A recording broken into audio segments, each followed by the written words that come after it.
ਵਾਹਿਗੁਰੂ ਜੀ ਕਾ ਖਾਲਸਾ ਵਾਹਿਗੁਰੂ ਜੀ ਕੀ ਫਤਿਹ। ਤੁਸੀਂ ਦੇਖ ਰਹੇ ਹੋ TV 84 ਤੇ ਮੈਂ ਸੁਖਵਿੰਦਰ ਸਿੰਘ ਹਾਜ਼ਰ ਹਾਂ ਦਾ ਫੋਲਟ ਲਾਈਨਸ ਪ੍ਰੋਗਰਾਮ ਲੈ ਕੇ। ਭਾਰਤ ਦੇ ਪ੍ਰਧਾਨ ਮੰਤਰੀ ਨਰਿੰਦਰ ਮੋਦੀ ਅਮਰੀਕਾ ਦੌਰੇ ਤੇ ਨੇ। 2014 ਤੋਂ ਬਾਅਦ ਇਹ ਨਰਿੰਦਰ ਮੋਦੀ ਦਾ ਪਹਿਲਾ ਸਟੇਟ ਵਿਜ਼ਿਟ ਆ ਅਮਰੀਕਾ ਦਾ, ਤੇ ਜਿਸ ਦੀ ਬੜੇ ਭਾਰਤੀ ਮੀਡੀਆ ਦੇ ਵਿੱਚ ਅਸੀਂ ਕਹਿ ਸਕਦੇ ਹਾਂ ਕਿ ਵਾਹ ਕੀਤੀ ਜਾ ਰਹੀ ਆ। ਤੇ ਸਾਊਥ ਏਸ਼ੀਆ ਦੇ ਵਿੱਚ ਜਿਹੜੀ ਜੀਓਪੋਲੀਟੀਕਲ ਸਿਚੁਏਸ਼ਨ ਆ, ਜਿਹੜੀ ਪੋਲੀਟਿਕਸ ਦੇ ਵਿੱਚ ਚੇਂਜਿਸ ਆ ਰਹੀਆਂ ਨੇ, ਤੇ ਭਾਰਤ ਦੇ ਵਿੱਚ ਜਿਹੜੀ ਹਿਊਮਨ ਰਾਈਟਸ ਦੀ ਸਿਚੁਏਸ਼ਨ ਆ, ਇਹ ਦੋ ਜਿਹੜੀਆਂ ਗੱਲਾਂ ਨੇ ਇਸ ਦੌਰੇ ਦੇ ਉੱਤੇ ਅਹਿਮੀਅਤ ਫੜਦੀਆਂ ਜਾ ਰਹੀਆਂ ਨੇ। ਬੀਤੇ ਕੱਲ ਅਮਰੀਕਾ ਦੇ 75 ਦੇ ਕਰੀਬ ਜਿਹੜੇ ਕਾਂਗਰਸ ਮੈਂਬਰਸ ਨੇ, ਉਹਨਾਂ ਦੇ ਵੱਲੋਂ ਇੱਕ ਚਿੱਠੀ US ਦੇ ਪ੍ਰੈਜ਼ੀਡੈਂਟ ਜੋ ਬਾਈਡਨ ਨੂੰ ਲਿਖੀ ਗਈ ਆ, ਜਿਹਦੇ ਵਿੱਚ ਇਹ ਮੁੱਦਾ ਚੁੱਕਿਆ ਗਿਆ ਕਿ ਭਾਰਤ ਦੇ ਵਿੱਚ ਜਿਹੜੀ ਮਨੁੱਖੀ ਹੱਕਾਂ ਦੀ ਸਥਿਤੀ ਆ, ਜਿਹੜੀ ਕਿ ਬੜੀ ਖਰਾਬ ਆ, ਉਸ ਦਾ ਮੁੱਦਾ ਵੀ ਭਾਰਤ ਦੇ ਪ੍ਰਧਾਨ ਮੰਤਰੀ ਨਰਿੰਦਰ ਮੋਦੀ ਨਾਲ ਚੁੱਕਿਆ ਜਾਵੇ। ਤਾਂ ਸਾਡੇ ਅੱਜ ਦੇ ਪ੍ਰੋਗਰਾਮ ਦਾ ਵਿਸ਼ਾ ਉਹ ਚਿੱਠੀ ਹੋਵੇਗੀ ਤੇ ਭਾਰਤ ਦੇ ਪ੍ਰਧਾਨ ਮੰਤਰੀ ਨਰਿੰਦਰ ਮੋਦੀ ਦਾ ਅਮਰੀਕਾ ਦਾ ਦੌਰਾ। ਤੇ ਸਾਡੇ ਅੱਜ ਦੇ ਪ੍ਰੋਗਰਾਮ ਦੇ ਵਿੱਚ ਸਾਡੇ ਨਾਲ ਮਹਿਮਾਨ ਹੋਣਗੇ UN ਦੇ ਜਿਹੜੀ ਸਟੀਅਰਿੰਗ ਕਮੇਟੀ ਆ, UN ਗਲੋਬਲ ਸਟੀਅਰਿੰਗ ਕਮੇਟੀ, ਉਸ ਦੇ ਮੈਂਬਰ ਨੇ ਡਾਕਟਰ ਚੀਮਾ। ਪਹਿਲਾਂ ਵੀ TV 84 ਦੇ ਉੱਤੇ ਇਹ ਆਪਣੇ ਵਿਚਾਰ ਸਾਂਝੇ ਕਰਦੇ ਰਹਿੰਦੇ ਨੇ, ਤੇ ਮੈਂ ਡਾਕਟਰ ਚੀਮਾ ਦਾ TV 84 ਤੇ ਇੱਕ ਵਾਰ ਫਿਰ ਸਵਾਗਤ ਕਰਦਾ ਜੀ। ਇਹਨੂੰ ਕਹਿਣਾ ਡਾਕਟਰ ਚੀਮਾ, ਵਾਹਿਗੁਰੂ ਜੀ ਕਾ ਖਾਲਸਾ ਵਾਹਿਗੁਰੂ ਜੀ ਕੀ ਫਤਿਹ ਜੀ। ਹਾਂਜੀ ਸਿੰਘ ਸਾਹਿਬ, ਤੁਹਾਨੂੰ ਤੇ ਸਾਡੇ ਸੁਣਨ ਵਾਲੇ ਸਾਰੇ ਸਰੋਤਿਆਂ ਨੂੰ, ਦੇਖਣ ਵਾਲੇ ਦਰਸ਼ਕਾਂ ਨੂੰ ਵਾਹਿਗੁਰੂ ਜੀ ਕਾ ਖਾਲਸਾ ਵਾਹਿਗੁਰੂ ਜੀ ਕੀ ਫਤਿਹ। ਤੇ ਜਿਹੜੇ ਸਾਡੇ ਮੁਸਲਮਾਨ ਵੀਰ ਭਰਾ ਤੁਹਾਡਾ ਸ਼ੋਅ ਦੇਖਦੇ ਨੇ, ਉਹਨਾਂ ਨੂੰ ਅਸਲਾਮ ਅਲੈਕੁਮ। ਚੀਮਾ ਸਾਹਿਬ, ਸਭ ਤੋਂ ਪਹਿਲਾਂ ਮੈਂ ਆਪਣੇ ਦਰਸ਼ਕਾਂ ਨਾਲ ਇਹ ਸਾਂਝ ਵੀ ਪਾ ਦਿਆਂ ਕਿ ਜਿਹੜੀ ਇਹ ਕੱਲ ਲੈਟਰ ਆਈ ਆ, ਇਸ ਦੇ ਪਿੱਛੇ ਇੱਕ ਜਿਹੜੀ US ਦੇ ਕਾਂਗਰੈਸ਼ਨਲ ਬਰੀਫਿੰਗ ਸੀ, ਜਿਹੜੀ ਉਹ ਬੜੀ ਅਹਿਮੀਅਤ ਰੱਖਦੀ ਆ, ਜਿਹਦੇ ਵਿੱਚ ਤੁਸੀਂ ਵੀ ਸ਼ਾਮਲ ਹੋਏ ਸੀ, ਜਿਹਦੇ ਵਿੱਚ ਕਿ UN ਦੇ ਅੰਡਰ ਸੈਕਟਰੀ ਜਨਰਲ ਜਿਹੜੇ ਆ ਉਹ, ਤੇ ਜਿਹੜੀ US ਦੀ ਇੰਟਰਨੈਸ਼ਨਲ ਰਿਲੀਜੀਅਸ ਫਰੀਡਮ ਦੀ ਸੈਕਟਰੀਏਟ ਦੇ ਪ੍ਰੈਜ਼ੀਡੈਂਟ ਨੇ, ਉਹ ਵੀ ਸ਼ਾਮਲ ਹੋਏ ਸੀ। ਤੇ ਉਹ ਜਿਹੜੀ ਬਰੀਫਿੰਗ ਹੋਈ, ਜਿਹਦਾ ਟੌਪਿਕ ਇਹ ਸੀ ਕਿ the impact of majoritarianism on religious minorities in South Asia, ਜਿਹਦੇ ਵਿੱਚ ਕਿ ਸਾਊਥ ਏਸ਼ੀਆ ਦੇ ਵਿੱਚ ਜਿਹੜੇ ਹਾਲਾਤ ਨੇ ਉਹਨਾਂ ਬਾਰੇ ਜਿਹੜੇ US ਦੇ ਕਾਂਗਰਸ ਮੈਂਬਰਸ ਨੇ ਉਹਨਾਂ ਨੂੰ ਬਰੀਫ ਕੀਤਾ ਗਿਆ ਸੀ, ਤੇ ਜਿਸ ਦਾ ਨਤੀਜਾ ਅਸੀਂ ਦੇਖਿਆ ਕਿ ਲੈਟਰ ਜਿਹੜੀ ਆ ਇਹ ਰਿਲੀਜ਼ ਹੋਈ ਆ। ਤੇ ਤੁਸੀਂ ਇਸ ਲੈਟਰ ਬਾਰੇ ਜ਼ਰੂਰ ਸਾਡੇ ਦਰਸ਼ਕਾਂ ਨੂੰ ਦੱਸੋ ਕਿ ਇਹ ਲੈਟਰ ਕਿੰਨੀ ਕੁ ਅਹਿਮੀਅਤ ਰੱਖਦੀ ਆ ਜਿਹੜੇ ਹਿਊਮਨ ਰਾਈਟਸ ਦੀ ਸਿਚੁਏਸ਼ਨ ਆ, ਖਾਸ ਕਰਕੇ ਇੰਡੀਆ ਦੇ ਵਿੱਚ। ਹਾਂਜੀ ਸਿੰਘ ਸਾਹਿਬ, ਬਹੁਤ ਬਹੁਤ ਧੰਨਵਾਦ ਤੁਹਾਡਾ TV 84 ਦਾ। ਖਾਸ ਤੌਰ ਤੇ TV 84 ਹਮੇਸ਼ਾ ਜਿਹੜੇ ਪੰਥਕ ਮੁੱਦੇ ਆ ਉਹ ਲੈ ਕੇ ਕੌਮ ਦੇ ਸਾਹਮਣੇ ਆਉਂਦਾ ਵਾ। ਸੋ ਬਹੁਤ ਬਹੁਤ ਵਧਾਈ TV 84 ਨੂੰ ਕਿ ਉਹਨਾਂ ਨੇ ਫਿਰ ਇਸ ਮੁੱਦੇ ਨੂੰ ਚੁੱਕਿਆ ਵਾ। ਦੇਖੋ, ਏਦਾਂ ਆ ਕਿ ਜਿਹੜੀ ਨਰਿੰਦਰ ਮੋਦੀ ਦੀ ਇਹ ਅਮਰੀਕਾ ਫੇਰੀ ਆ, ਮੈਂ ਥੋੜਾ ਜਿਹਾ ਤੁਹਾਨੂੰ ਕਰੈਕਟ ਕਰਦਾ ਜਾਵਾਂ ਜੇ ਮੈਂ ਸਹੀ ਸੁਣਿਆ ਹੋਵੇ। ਤੁਸੀਂ ਕਿਹਾ ਵੀ 2014 ਦੇ ਬਾਅਦ ਪਹਿਲੀ ਫੇਰੀ ਆ। ਇਹ 2014 ਚ ਨਹੀਂ, 2016 ਚ ਨਰਿੰਦਰ ਮੋਦੀ ਪਹਿਲੀ ਫੇਰੀ ਤੇ ਆਇਆ ਸੀ ਅਮਰੀਕਾ। ਉਸ ਤੋਂ ਪਹਿਲਾਂ ਤੁਹਾਨੂੰ ਪਤਾ ਹੈ ਕਿ ਨਰਿੰਦਰ ਮੋਦੀ ਦਾ ਅਮਰੀਕਾ ਨੇ ਬੈਨ ਕੀਤਾ ਹੋਇਆ ਸੀ। ਜਿਹੜਾ ਗੁਜਰਾਤ ਚ ਮੁਸਲਮਾਨਾਂ ਦਾ ਕਤਲੇਆਮ ਹੋਇਆ, ਉਹਦੇ ਬਾਅਦ ਨਰਿੰਦਰ ਮੋਦੀ ਦੀ ਅਮਰੀਕਾ ਫੇਰੀ ਤੇ ਪਾਬੰਦੀ ਲੱਗੀ ਸੀ। ਫਿਰ ਉਹ ਜਦੋਂ ਪ੍ਰਾਈਮ ਮਿਨਿਸਟਰ ਬਣ ਗਿਆ ਤੇ ਉਹਦੇ ਬਾਅਦ ਫਿਰ ਉਹ ਜ਼ਾਹਿਰ ਪ੍ਰੋਟੋਕੋਲ ਡਿਫਰੈਂਟ ਹੁੰਦਾ। ਸੋ 2016 ਚ ਵੀ ਨਰਿੰਦਰ ਮੋਦੀ ਅਮਰੀਕਾ ਫੇਰੀ ਤੇ ਆਏ ਸੀ। ਜਿੱਦਾਂ ਆਪਾਂ ਇਸ ਚਿੱਠੀ ਤੇ ਵੀ ਗੱਲ ਕਰ ਲੈਂਦੇ ਹਾਂ ਕਿ ਇੱਦਾਂ ਦੀਆਂ ਚਿੱਠੀਆਂ ਕਿਉਂ ਲਿਖੀਆਂ ਜਾਂਦੀਆਂ ਔਰ ਐਡੀਆਂ ਸੌਖੀਆਂ ਨਹੀਂ ਹੁੰਦੀਆਂ। ਇਹਦੇ ਪਿੱਛੇ ਕਿੰਨੀ ਕੁ ਮਿਹਨਤ, ਕਿੰਨਾ ਕੁ ਭੱਜ-ਨੱਸ ਕਰਨੀ ਪੈਂਦੀ ਆ, ਲੌਬਿੰਗ ਕਰਨੀ ਪੈਂਦੀ ਆ, ਕਾਂਗਰਸਮੈਨਾਂ ਨੂੰ ਕਿੱਦਾਂ ਬਰੀਫ ਕਰਨਾ ਪੈਂਦਾ। ਇੱਕ ਥੋੜਾ ਜਿਹਾ ਮੈਂ ਤੁਹਾਨੂੰ ਦੱਸਦਾ ਜਾਵਾਂ ਕਿ 2016 ਜੂਨ ਦੇ ਵਿੱਚ ਵੀ ਨਰਿੰਦਰ ਮੋਦੀ ਅਮਰੀਕਾ ਫੇਰੀ ਤੇ ਆਇਆ ਸੀ, ਤੇ ਇਸ ਤਰ੍ਹਾਂ ਹੀ ਇਹਨੇ ਅਮਰੀਕਨ ਪਾਰਲੀਮੈਂਟ ਨੂੰ ਐਡਰੈਸ ਕੀਤਾ ਸੀ। ਭਾਰਤੀ ਮੀਡੀਆ ਬਹੁਤ ਸਾਰੀਆਂ ਚੀਜ਼ਾਂ ਲੁਕਾ ਜਾਂਦਾ। ਜਿਸ ਦਿਨ ਨਰਿੰਦਰ ਮੋਦੀ 2016 ਚ ਇੱਥੇ ਆਇਆ ਸੀ, ਉਸੇ ਸਮੇਂ ਜਿਹੜਾ US ਕਾਂਗਰਸ ਦਾ ਸਭ ਤੋਂ ਪ੍ਰਭਾਵਸ਼ਾਲੀ ਹਿਊਮਨ ਰਾਈਟਸ ਦਾ ਕਮਿਸ਼ਨ ਹੈ, ਟੌਮ ਲੈਂਕਸ ਹਿਊਮਨ ਰਾਈਟਸ ਕਮਿਸ਼ਨ, ਉਦਣ ਹੀ ਉਹਨੇ ਹੀਅਰਿੰਗ ਰੱਖੀ ਹੋਈ ਸੀ ਕਿ ਜਿਹੜਾ ਘੱਟ ਗਿਣਤੀਆਂ ਦਾ ਘਾਣ ਚੱਲ ਰਿਹਾ ਭਾਰਤ 'ਚ, ਉਹਦੀ ਕੀ ਸਿਚੁਏਸ਼ਨ ਹੈ, ਜਿਸ 'ਚ ਮੈਂ ਵੀ ਟੈਸਟੀਫਾਈ ਕਰ ਰਿਹਾ ਸੀ। ਯਾਨੀ ਉਹ 'ਚ ਅਸੀਂ ਵੀ ਪੇਸ਼ ਹੋ ਕੇ ਆਪਣਾ ਪੱਖ ਰੱਖ ਰਹੇ ਸੀ। ਉਸ ਵੇਲੇ ਤੁਹਾਨੂੰ ਪਤਾ ਕਿ ਗੁਰੂ ਗ੍ਰੰਥ ਸਾਹਿਬ ਦੀ ਬੇਅਦਬੀ ਦਾ ਔਰ ਹੋਰ ਬਹੁਤ ਸਾਰੇ ਵਿਸ਼ੇ ਚੱਲਦੇ ਸੀ ਜਿਹੜੇ ਅਸੀਂ ਉਹ 'ਚ ਫਲੈਗ ਅਪ ਕੀਤੇ। ਉਸ ਸਮੇਂ ਵੀ 36 ਜਿਹੜੇ ਕਾਂਗਰਸ ਦੇ ਮੈਂਬਰ ਆ, ਐਸਾ ਵਾਰੀ ਹੋਰ ਪ੍ਰਾਪਤੀ ਆ ਕਿ 75 ਦੇ ਕੋਰ ਮੈਂਬਰਾਂ ਨੇ ਚਿੱਠੀ ਲਿਖੀ ਆ। ਉਸ ਸਾਲ ਵੀ 36 ਮੈਂਬਰਾਂ ਨੇ ਇੱਕ ਚਿੱਠੀ, ਉਸ ਵਕਤ ਦੇ ਜਿਹੜੇ ਸਪੀਕਰ ਸੀ ਪੌਲ ਰਾਇਨ, ਜਿਹੜੇ ਹਾਊਸ ਦੇ ਸਪੀਕਰ ਸੀ, ਉਹਨਾਂ ਨੂੰ ਲਿਖੀ ਸੀ, ਜਿਹਦੇ 'ਚ ਬਹੁਤ ਸਾਰੀ ਹਿਊਮਨ ਰਾਈਟਸ ਤੇ ਰਿਲੀਜੀਅਸ ਫਰੀਡਮ ਦੇ ਵਿਸ਼ੇ ਉਹਨਾਂ ਚੁੱਕੇ ਸੀ। ਉਹਦਾ ਨਤੀਜਾ ਇਹ ਹੋਇਆ ਕਿ ਜਦੋਂ ਨਰਿੰਦਰ ਮੋਦੀ ਉਹ ਕਿਹਾ ਗਿਆ ਕਿ ਇਹ ਤੁਹਾਨੂੰ ਸਾਡੇ ਜਿਹੜੇ ਕਾਂਗਰੈਸ਼ਨਲ ਮੈਂਬਰਸ ਆ, ਉਹਨਾਂ ਨੇ ਇੱਕ ਚਿੱਠੀ ਲਿਖੀ ਆ। ਸੋ ਉਹਦਾ ਨਤੀਜਾ ਇਹ ਨਿਕਲਿਆ ਸੀ ਕਿ ਜਦੋਂ ਨਰਿੰਦਰ ਮੋਦੀ ਅਮਰੀਕਾ ਫੇਰੀ ਤੋਂ ਵਾਪਸ ਗਿਆ ਤੇ ਉਹਨੇ ਬਹੁਤ ਸਟਰੋਂਗਲੀ ਜਾ ਕੇ ਪ੍ਰੈਸ ਸਟੇਟਮੈਂਟ ਦਿੱਤੀ ਸੀ। ਉਸ ਵੇਲੇ ਇੱਕ ਬਹੁਤ ਵੱਡਾ ਵਿਸ਼ਾ ਘਰ ਵਾਪਸੀ ਸਕੀਮ ਦਾ ਚੱਲ ਰਿਹਾ ਸੀ 2016 ਚ, ਕਿ ਇਹਨੂੰ ਬੰਦ ਕੀਤਾ ਜਾਏ ਕਿਉਂਕਿ ਇਹਦੀ ਵਜ੍ਹਾ ਤੋਂ ਭਾਰਤ ਦੀ ਬਦਨਾਮੀ ਹੋ ਰਹੀ ਹੈ। ਸੋ ਉਸੇ ਪੈਟਰਨ ਤੇ ਹੁਣ ਜਦੋਂ ਅਸੀਂ ਦੇਖਦੇ ਹਾਂ ਕਿ ਇਸ ਵੇਲੇ ਨਰਿੰਦਰ ਮੋਦੀ ਫੇਰ ਅਮਰੀਕਾ ਫੇਰੀ ਤੇ ਦੂਜੀ ਵਾਰੀ ਆਇਆ ਵਾ, ਤੇ ਅਸੀਂ ਅਮਰੀਕਨ ਸਿੱਖ ਕਾਕਸ ਜਿਹਦੇ ਵਿੱਚ ਇਸ ਵੇਲੇ ਕੋਈ 50 ਕਾਂਗਰਸਮੈਨ ਨੇ, ਜਿਹਨੂੰ ਰਿਪਬਲਿਕਨ ਕਾਂਗਰਸਮੈਨ ਡੇਵਿਡ ਵੈਲਾਡੇਓ ਜਿਹੜੇ ਹੈ ਉਹਦੇ ਕੋ ਚੇਅਰ ਨੇ, ਔਰ ਉਹਦੇ ਨਾਲ ਹੀ ਸਾਡੇ ਡੈਮੋਕ੍ਰੈਟਿਕ ਪਾਰਟੀ ਵੱਲੋਂ ਪਹਿਲਾਂ ਜੌਨ ਗਰਮੰਡੀ ਕੋ ਚੇਅਰ ਸੀਗੇ, ਹੁਣ ਕਾਂਗਰਸਵੂਮਨ ਮੈਰੀ ਗੇਸ ਕੈਨਲਨ ਉਹਦੀ ਕੋ ਚੇਅਰ ਹਨ। ਇਹਨਾਂ ਨੇ ਇੱਕ ਕਾਂਗਰੈਸ਼ਨਲ ਬਰੀਫਿੰਗ ਰੱਖੀ ਸੀ ਇਸ ਮਹੀਨੇ ਦੇ ਸ਼ੁਰੂ 'ਚ, ਜਿਹਦਾ ਟੌਪਿਕ ਤੁਸੀਂ ਦੱਸ ਦਿੱਤਾ ਕਿ impact of majoritarianism on religious minorities in South Asia.